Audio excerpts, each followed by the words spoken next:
But don't forget, men, we're going to get them on the run. And we're going to go, go, go, go. And we're not going to stop until we get to the R&B Show.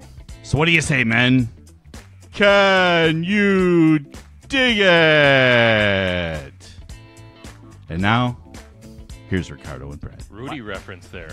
I was just going to say, that sounds a little bit like something I've seen a long time ago. All right. That's from Rudy, one of my favorite sports movies of all time. It's Newt Rockney, not Canute. Exactly, yes. You guys know I watch Rudy every Thanksgiving morning. Yeah.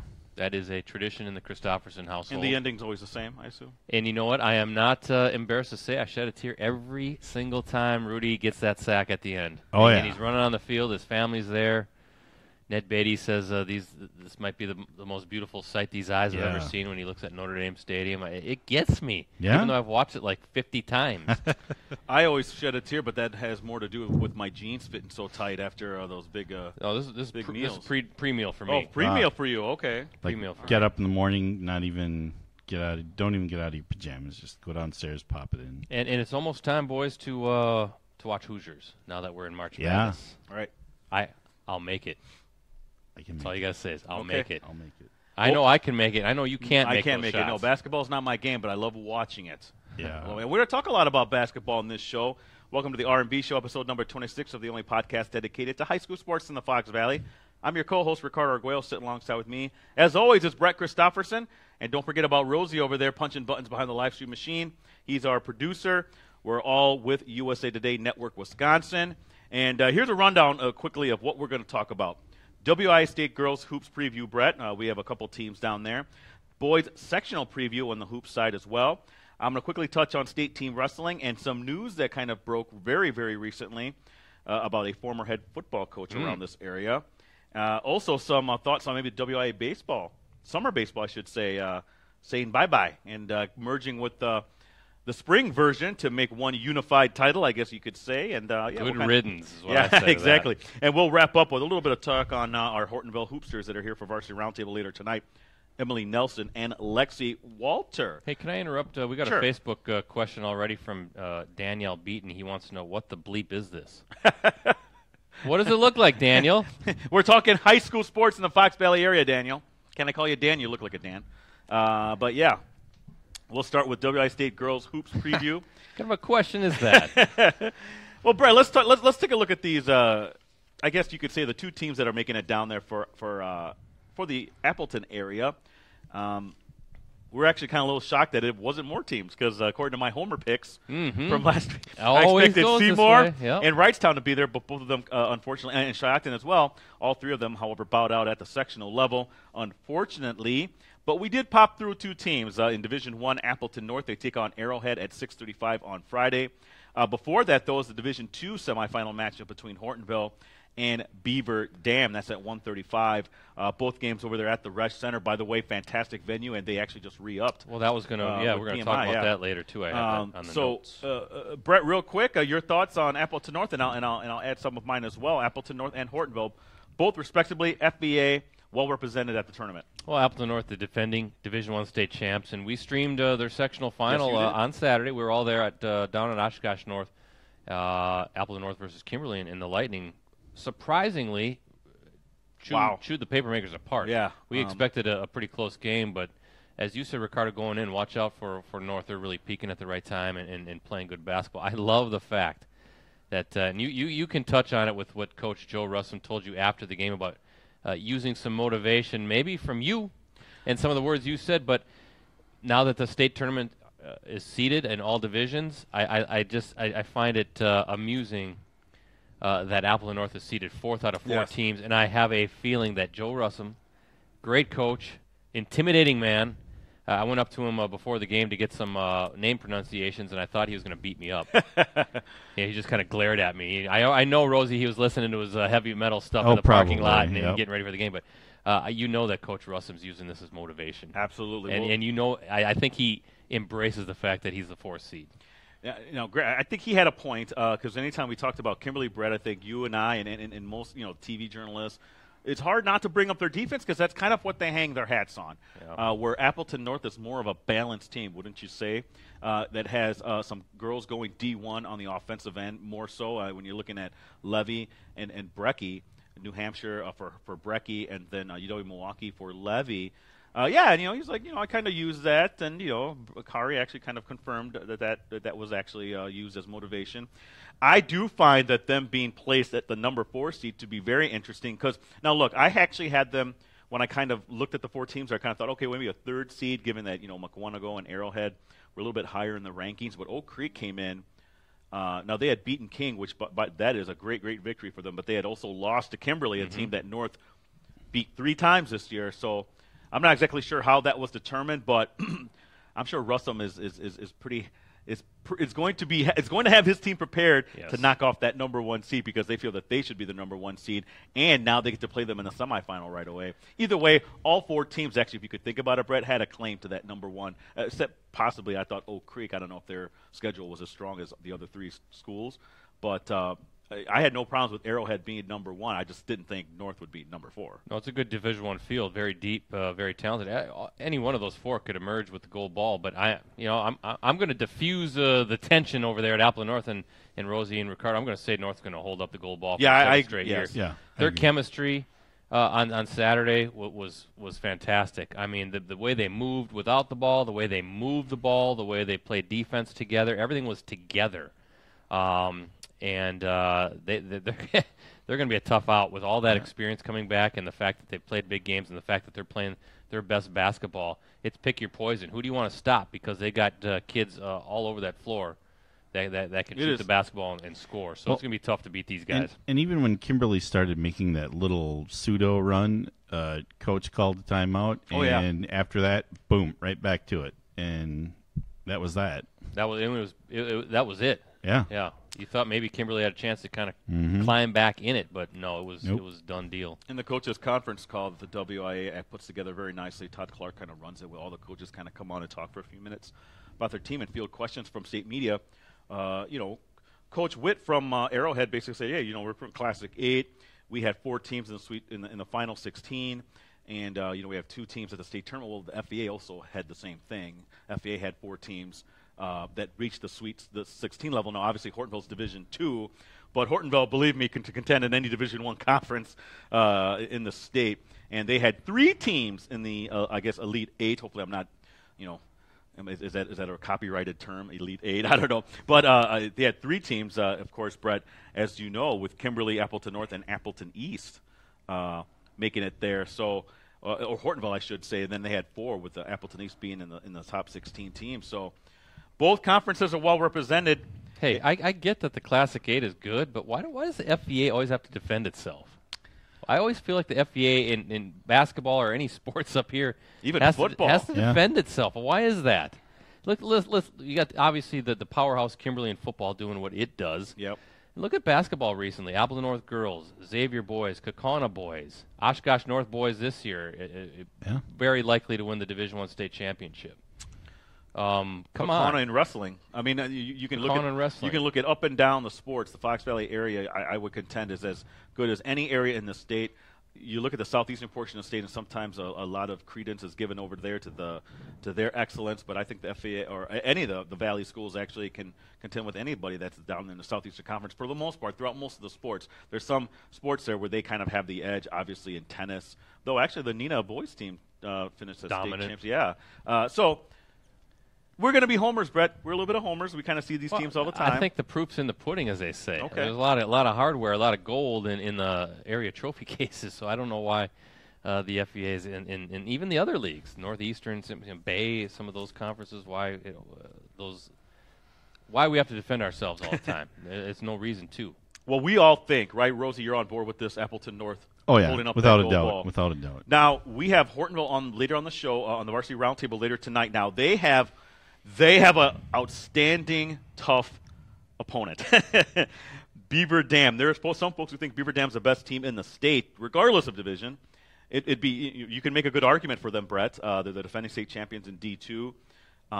And, they survived, I thought, a really good state sectional semi against Milwaukee-Vincent. Yeah, close one. Hortonville, nice to see them back at the state tournament. They are playing very, very well. You could make a case that, okay, well, their sectional probably the weakest of the 4. I don't think that's dinging them at all. I think it's kind of factual, actually, when you look, because I think the Wisconsin Valley kind of had a down year this year, and I think it kind of showed through in the sectional games. What you say, Brett, when you looked at the results, the amounts they were getting beat by. Kimberly over Spash. Yeah, I mean, you're looking at 20, Spash. 25 points of the top teams, Wisconsin Valley getting whipped. Yeah. So, but kudos to Hortonville for making it here. They're the 4 seed. I thought that was seeded right, the Division II field. Obviously, Beaver Dam's the behemoth there.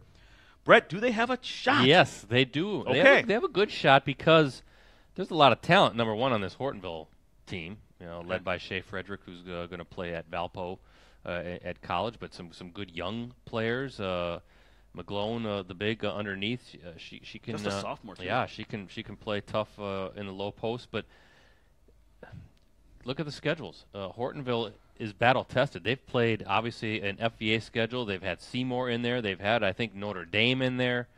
They've played some of the best teams in Wisconsin and some of the best teams around here. So they're battle-tested. I think that's going to be a tighter game than maybe most people think. And not so fast with Beaver Dam winning this whole thing. Okay. I think Hortonville actually has a very good chance.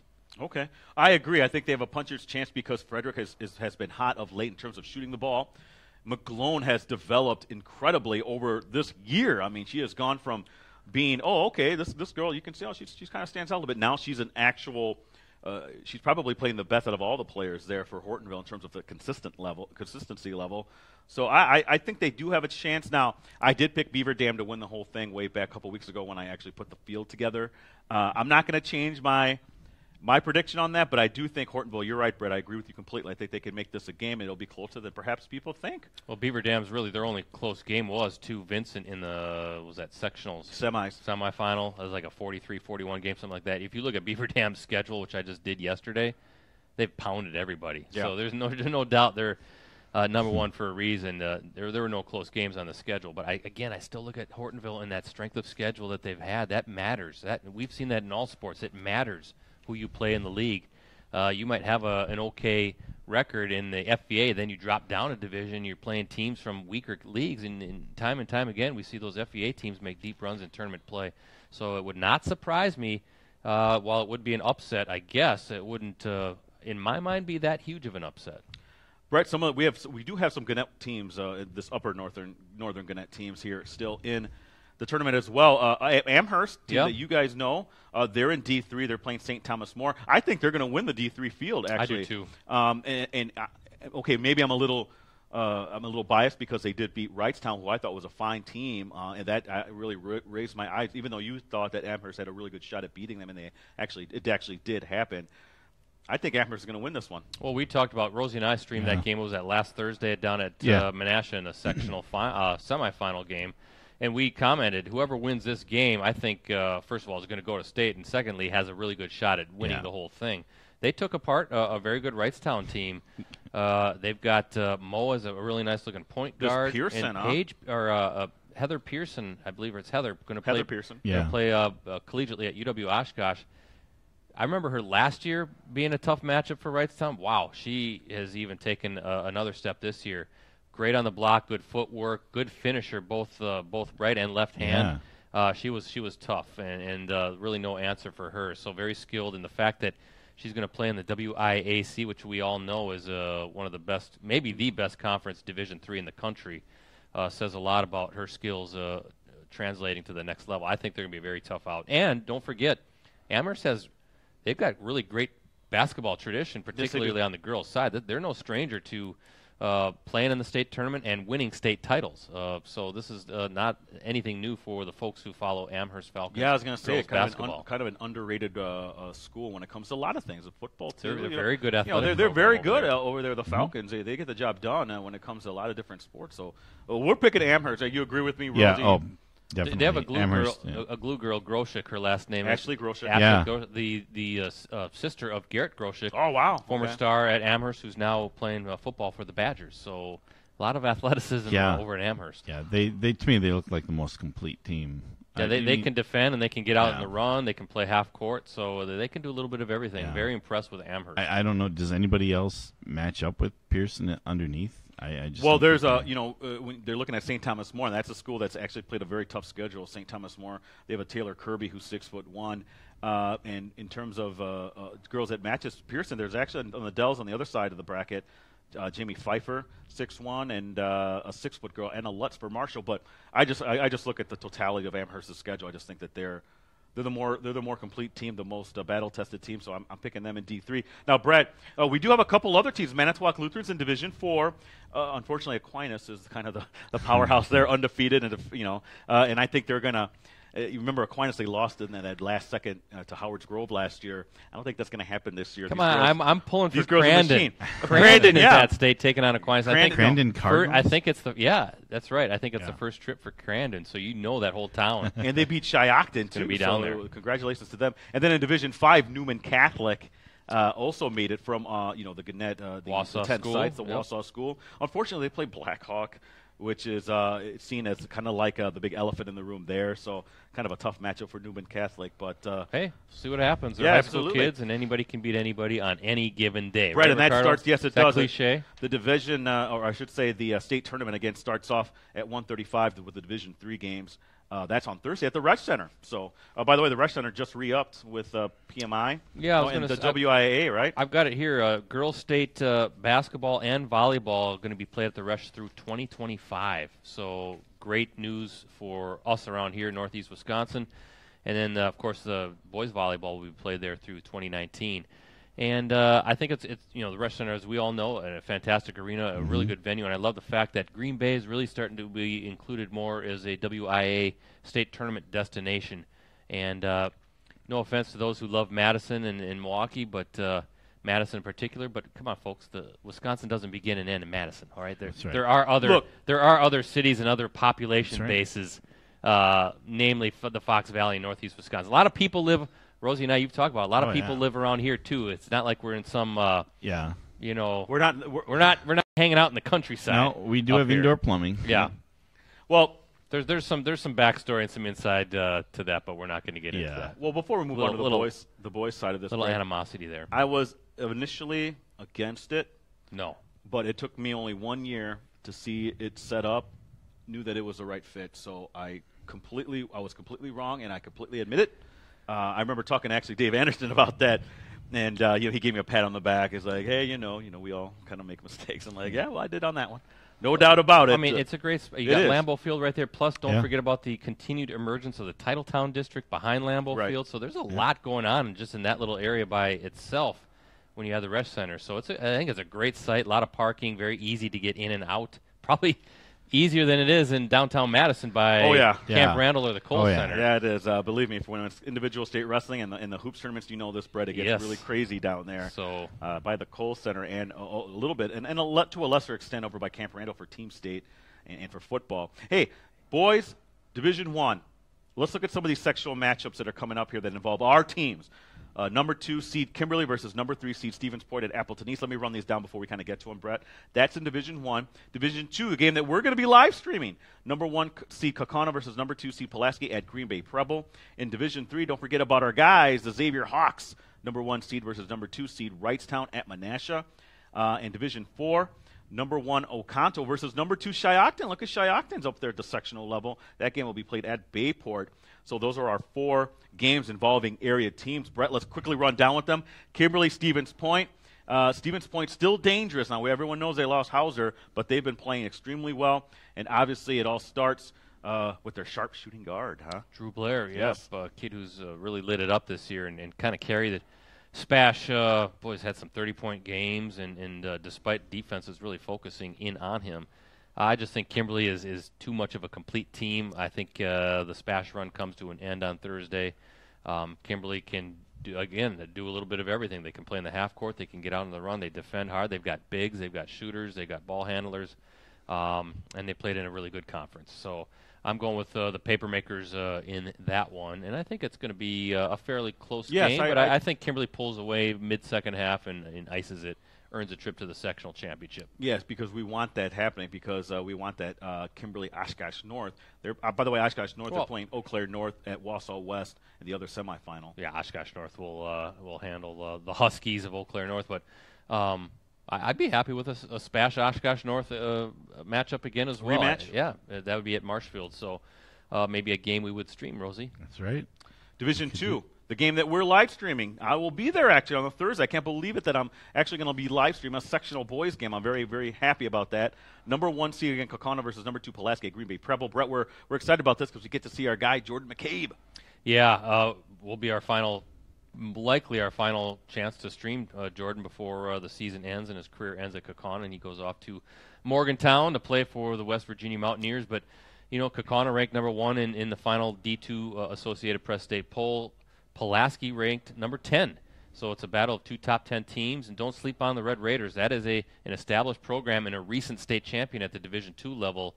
A very proud program under Coach Shaw, and they're going to be ready. I think this is going to be a pretty good basketball game, and I think this is really Kaukana's final true test before before they end up in Madison, because I don't now with Cedarburg out on the other side. Yep. That's a big upset that Kaukauna now doesn't have to play John Diener and Cedarburg. No offense to those teams on the other side, but I think Kaukauna gets past this. Yes. Pulaski, I think they're heading to Madison regardless of who Absolutely. they end up playing in the sectional final. That was probably the biggest upset that we saw from that night, Brett, when we were doing the Wrightstown game. The regional final was seeing Cedarburg go down. I am picking Kaukauna, though, to get past Pulaski. Oh, I am as well. Kaukauna? Kaukauna. All right.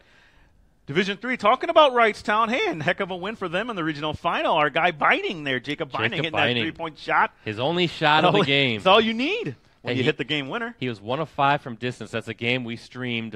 Fantastic game against Little Chute. Yeah. Wrightstown got a 15-point halftime lead. I think they had a lead as much as 17. 17, yes. And we're kind of talking. We were expecting a close game, but then at that point we're like, well, this game's basically over. It's hard to see Little Chute coming back, but they did. They did. They chipped away. I think Wrightstown got a little bit sloppy with the basketball. How many turnovers? 14 turnovers for Wrightstown total, which Corey Hayes, the coach there, would say is far too many. And then Little Chute did a nice job from the free throw line. 19. They outscored Wrightstown 19-2.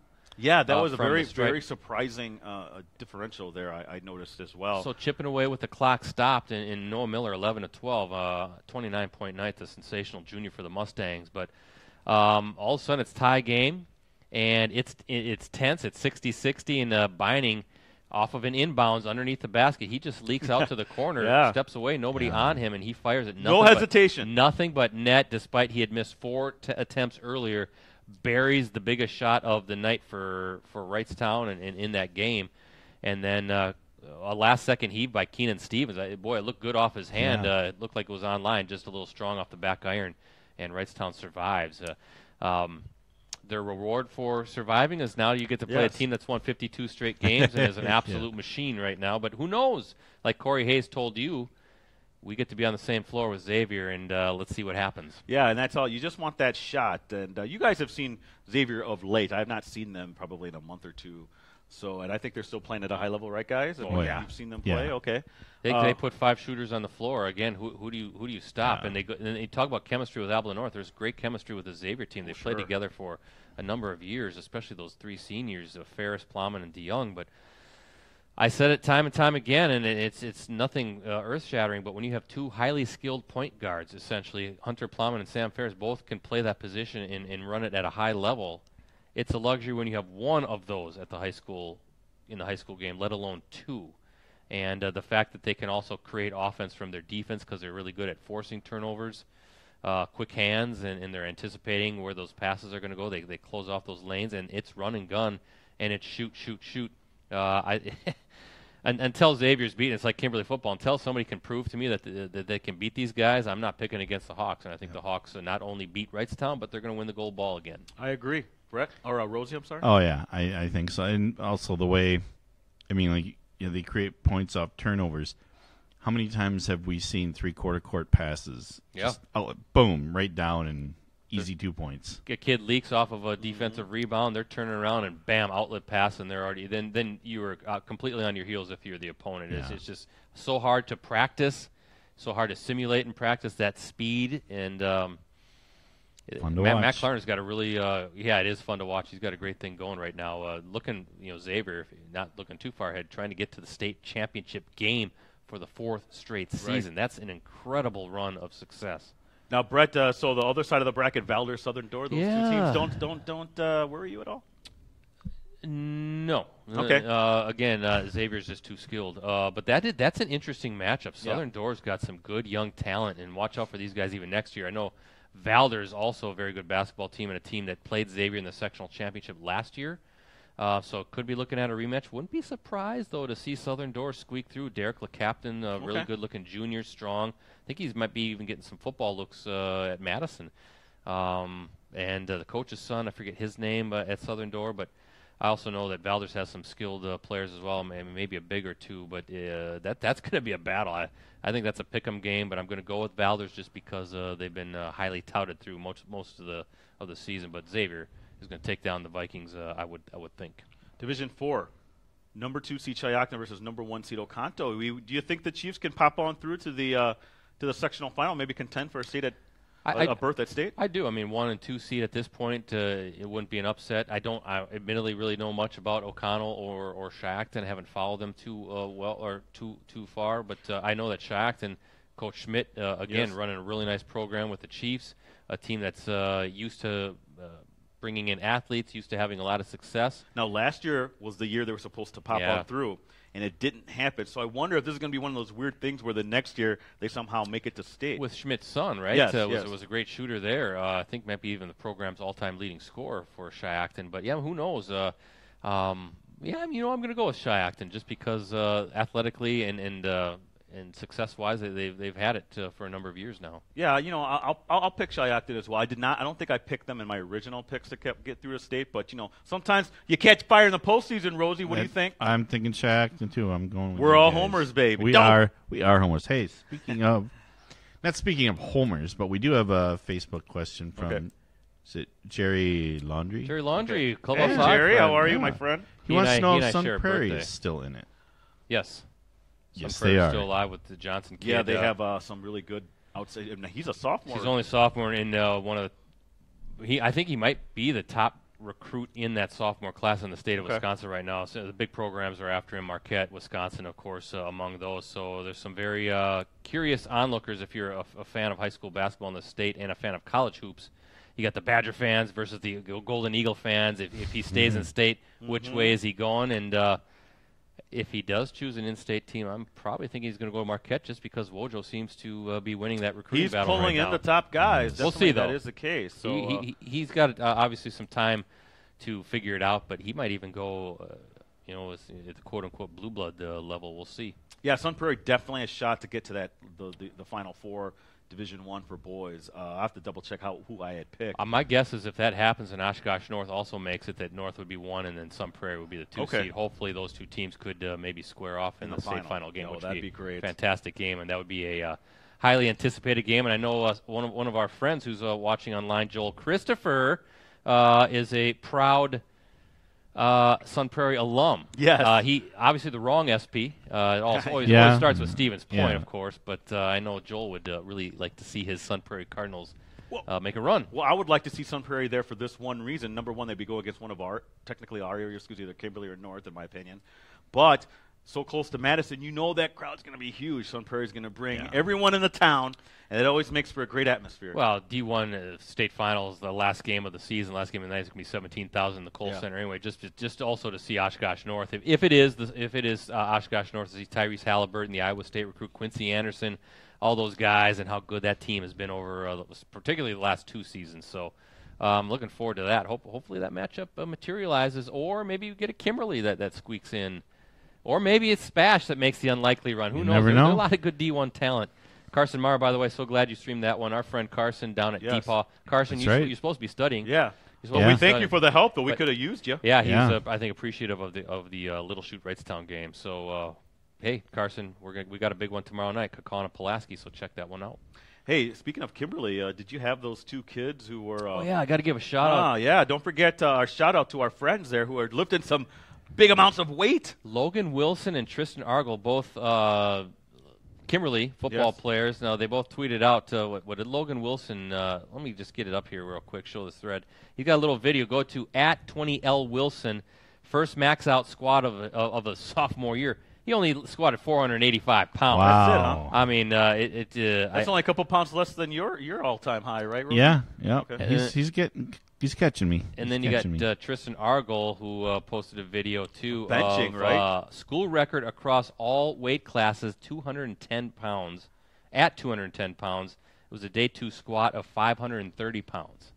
Squatted 530. He also had a bench of 370, I want to say, as well. Give him a follow at Targs04. Okay, so give a shout out to those guys. Hey, that's how you get good. Kind of makes me think of my days back in the old. That's right. Ouch! That's right. Ow. Easily. I was watching those guys squats. You guys know how bad my back is sometimes. I was like, no way. Some disc I would pop a disc or 2 or 4. I'd be in a lot of hurt. But congratulations to those guys. That's pretty cool. Hey, the weight room, Kimberly weight room. There's a glimpse of it right there with those 2 video clips. And the cool thing is that you got their teammates and all those in the weight room just cheering them on, want to see them lift that weight. So a lot of support, a lot of good chemistry within that Kimberly football program. Hey, switching over to state team wrestling, I was there this past weekend. First off, I love always going to the barn to watch any kind of event. How is that place? It's still drafty? No, it's still nice. It's still decent. You know, what I don't like is the media row. It's right up against a section of a fans, so when they stand up, I can't see a darn thing, and then I have to stand up like a goofball, while I'm trying to do my job. But Kaukauna went down there looking for the 5th straight championship. They lost to Stoughton in the semifinals, and Stoughton actually went on to win the whole thing, so it's nice to see Stoughton pop through. Finally get past Kaukauna. So kudos to Kaukauna, though. They had a nice run there. Make it down to state. I think it was their 6th consecutive time. That was a good battle between them and Stoughton. Yes, and Stoughton took down Holman, the number 1 seed. So that was nice to see for Stoughton. And I also want to give a shout-out to Chilton Hilbert for making it down there, I believe, for the first time in their school's history. So congratulations to them as well. So that wraps up wrestling for me, Brett. There was about about almost a month there where I was wrestling, boy. Yeah, I want to give you a shout-out, though, for hanging out with us on Saturday to do our double dip, the girls' sectional final, the boys' regional final. Usually you're not with us that day, but it's always better when the stream team's complete, so it was good to see you. And you were kind of giving me a little guff the night before. Like, I don't know if I'm going to be. I was just playing with you because I know you want to be there. I was like, I was playing with your emotions. We need you there, Ricardo. We need you there. Well, I appreciate it. It's better when it's you missed like 2 hours of sleep that night because of that. I was tossing and turning. I'm like, Ricardo better show up for this. Cause, I was going to. And you still owe me lunch, by the way. Yeah. That's true. We'll settle up at the state tournament, and I'll use my card. Yeah, that's better. That's better. I like that. I like that idea. Okay, my company corporate card. A couple big things that kind of happened recently. We'll start with I guess the not so more recent WIA baseball, summer baseball gone. It's done, Brett. As I said, it had gone down to under 30 teams. Yeah, Great move. Make it all unified, right, Brett? Absolutely. I never quite understood the summer baseball program. Anyway, I remember for years it was at Buchholz Park, the state championship. Then they moved it over to Concordia, I believe, right? Concordia. Where the nice facility, by the way. Chinooks play in the Northwoods League. Chinooks, yeah. Come on. I mean, it was a cute little idea, but it's time to move on. And it is 2018. It's the 21st century. Let's get everybody on the same schedule and have a true state championship tournament. Yes, you don't have to have those southeastern Milwaukee teams always. We're the real champs. We played summer baseball and all this other kind. I never understood it either. It's like those teams would play summer ball, but the northern teams would play in the spring. Why wouldn't it be flip flopped and like the teams in Rhinelander, up Wausau, Eagle River? Why weren't they playing summer ball? And the teams in southeast Wisconsin playing spring ball. But it's good to have everybody on the same page. Yeah, and you saw the interest drop. I think it was 15, 20 years ago. It was 120 nobody teams. Pays attention to it. 120 teams played in summer ball. Now it was down to under 30, and some of the big schools were defecting over to the spring. It made choice. Great move by the WIA. Nobody pays attention to it, and you kind of have to make a commitment if you're going to play summer baseball, because what about how much time football takes now? You got summer football, summer basketball tournaments, so that's a big deal. Summer vacations, and Legion baseball on top of all that too. Good move, smart move. Yeah. And Brett, our final thing to talk about before we wrap up here, Steve Jorgensen, our friend, former Kimberly coach, just announced this morning will be coaching Fond du Lac High School after Ganevok left to take a job at Mukwonago. Former Kimberly coach, won 2 titles there, went to 3 state championship games, and then also won a title at Oshkosh North in 2000. So, Brett, not surprised at the move, but boy, that spices things up a little bit, huh? Spices things up a little bit, but you know that he was doing a lot of work with Ganevok, obviously, and in rebuilding that program. Certainly, Fond du Lac, one of the top teams in the VFA as far as football, one of the top teams in the state. They always gave Kimberly their toughest games, so that's why we think this little area here has the best football for Division I. Yeah, and I imagine they're still probably going to give Kimberly some great battles, some great matchups. But I mentioned Joe Russum, the Upland North, the girls basketball coach. How he's scary. He not even comparable to Steve Jorgensen. That guy was the most intimidating dude I ever went up against. I got along well with him. But my favorite Steve Jorgensen story was over at the Bonta Bowl, just down the street, covering a game one night, and he had a big bag of beef jerky afterwards. And rather than talking to me, he just offered me some beef jerky. Yeah. Oh. So I was like the dumb guy that I was. I go, okay, yeah, sure, I'll have some beef jerky, coach. And I think he sort of kind of got out of his media obligations that night. Yeah. Just by offering me a bag of beef jerky. Well, my favorite jerky story, I've told you guys this already. I was this was a couple summers ago, I want to say, and I maybe had dropped a few pounds at that time or something like that. And I go over there, and he's like, "Hey, Rick," he always called me Rick. He's like, "It looks like you're looking good. You dropped a few pounds." And I said, "Yeah, it was a tapeworm or something like that, just to be funny." He just started laughing like the biggest bellow of a laugh you ever hear. The rest of the practice kind of stopped and looked, and he's just laughing. Great guy, though. I've always had a great time with Jorgensen. He's a great quote when he's comfortable with you and can kind of relax and give you some thoughts there. So I'm excited for this because, first off, Fond du Lac, maybe this is the final step they need to kind of get over that hump because they have had the best games against Kimberly. We have live streamed almost all of them. This is exciting, I think, for me, for the conference, for everyone involved here because things are going to get even more fun, more interesting, and I can't wait for the fall already. Yeah, well, the fall will be here before you know it, but can we get out of winter first and enjoy some spring and summer before we get back to football, especially after yesterday's little surprise by Mother Nature dumping about 5-6 inches on us? That was nice. It melted kind of quick, though. It did. It's still out there. I noticed there was still some more fresh stuff on the car this morning. Yes. What in the heck? I know. Well, by the way, give a shout out to Rosie over there. Rosie, put the camera on you. His face is still half numb because he had some fillings replaced. Oh, ouch, dude. Now they had to inject like 3 or 4 different shots of Novocaine. You said, right? Yeah, because I don't numb easy. So I don't numb easy. Apparently okay, not. They just keep more. injecting him. I'm like, I just love needles jabbed in my mouth. So. Well, I appreciate you being here. Was that earlier today? Yeah, it was about 8:30, quarter to 8. Can't you see how his face still kind of droops there? And he's just drooling off the side of his mouth. He can't. Well, catching it. I appreciate you being a gamer, man, and coming here for the podcast. Well, You let's wrap betcha. up here. Again, you can follow us on Twitter. Rosie's at Metal Rosie. Brett's at PC Brett. And I'm at PC Ricardo. We also want to preview our upcoming varsity roundtable with Hortonville girls basketball players. They're going to be on the big show tonight. Emily Nelson and Lexi Walter with Shay Frederick running Shay Cam. So we're excited to have them on and kind of preview the state tournament in that way. And we'll talk to them about that Beaver Dam matchup, BC. Yeah, I can't wait. So, Rosie, be prepared. We got the whole team coming in. Looking forward to it. Yeah, Hortonville usually they bring a good crowd when they come in. I wonder if Coach Ratka will bring her newborn. Oh, I don't know if she'll be able to make it here. That'd be great, though. But, yeah, she had a baby, I think, 3 or 4 days before. Was it the sectional final or the semifinal? I can't remember. But, yeah, she was. I thought that always adds an interesting wrinkle into when you're trying to coach when you're just about ready to have a child. What if the baby would have come on the day of the sectionals? Yeah. Ooh. Boy, let's not think about that. No, it didn't happen. We're wrapping up already, so let's not think about that. But hey, want to let everyone know again. Tune in to us again next Wednesday at noon for a live stream of the R&B Show podcast. But if you can't watch it live, please go to iTunes, please go to Stitcher, please go to Google Play, and subscribe to the R&B Show podcast. It gets delivered to you, a day right after we record it. Yeah, and last plug, again, we're going to go live tomorrow night at 6:45 for the Kaukauna-Pulaski game, postcrescent.com, greenbaypressgazette.com. We'll also stream it live on both of those Facebook sites. And we're going to stream a sectional final game Saturday. Yes. Yep.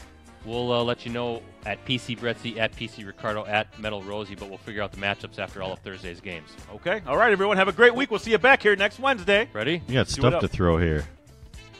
Right on. Dude, as you're always. getting good at this. Ooh, I think a little was that wide a on miss? That one. That was a rare miss for me. It was like a big sinker, I think. I had a little spin on it.